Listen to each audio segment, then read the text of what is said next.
এলজিইডির দুর্নীতিবাজ রশিদ মিয়ার চুক্তিভিত্তিক নিয়োগ বাতিল, ফাঁস হলো নতুন জালিয়াতির তথ্য। দুদকের ভুয়া অনাপত্তিপত্র বানিয়ে নিয়েছেন প্রমোশন।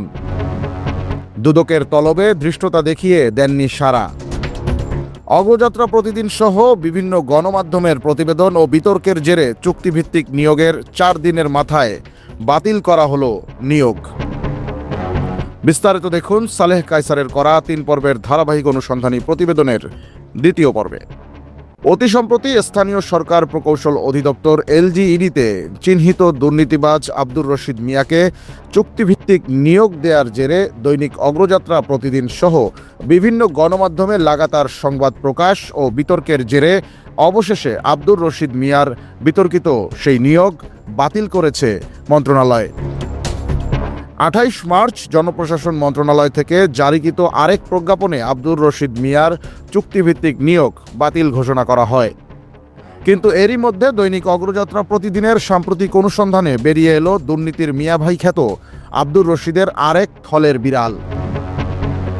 জানা গেছে, আওয়ামী লীগ সরকারের শাসনামলের শেষ দিকে করা তার ভয়ঙ্কর জালিয়াতির তথ্য, যেখানে দুর্নীতি দমন কমিশন দুদক বিভিন্ন জালিয়াতি খুঁজে বের করে, সেখানে আব্দুর রশিদ মিয়া উল্টো সেই দুদকেরই ভুয়া নথি বানিয়ে করেছেন ভয়ঙ্কর জালিয়াতি।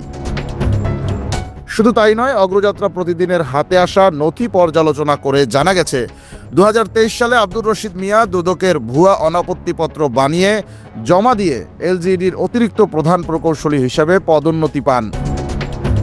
তার জালিয়াতি করে বানানো দুদকের ভুয়া অনাপত্তিপত্রটি এসেছে দৈনিক অগ্রযাত্রা প্রতিদিনের হাতে।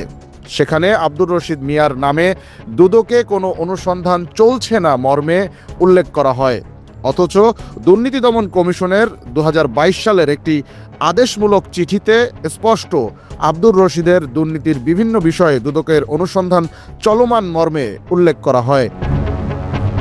আর এমন জালিয়াতির মাধ্যমেই 2023 সালে নিজের দুর্নীতি আড়াল করে পদোন্নতি হাতিয়ে নেন ধুরন্ধর দুর্নীতিবাজ আব্দুর রশিদ। শুধু তাই নয়, দুর্নীতির মিয়া ভাই খ্যাত আব্দুর রশিদ মিয়া তার দুর্নীতি নিয়ে দুদকের তদন্তে বাধা দেওয়ারও সর্বোচ্চ চেষ্টা করেছেন এবং দুদকের একাধিকবার তলবেও ধৃষ্টতা দেখিয়ে সাড়া দেননি। আর এমন বিতর্কিত দুর্নীতিবাজ কর্মকর্তাকে হঠাৎ চুক্তিভিত্তিকভাবে এলজিইডির মতো জনগুরুত্বপূর্ণ দপ্তরের প্রধান হিসেবে পুনরায় নিয়োগ দেয়ায় নিন্দার ঝড় ওঠে সর্বত্র। অবশেষে বিতর্ক ও তোলপাড়ের মুখে তার নিয়োগ বাতিল করেছে মন্ত্রণালয়।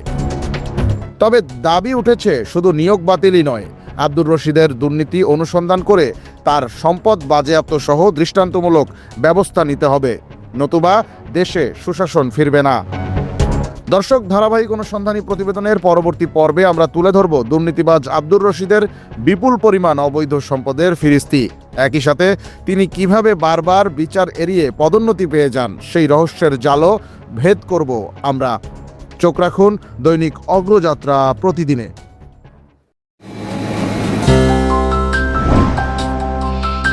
অগ্রযাত্রা প্রতিদিন, নির্ভীক প্রত্যয়ে উজ্জীবিত।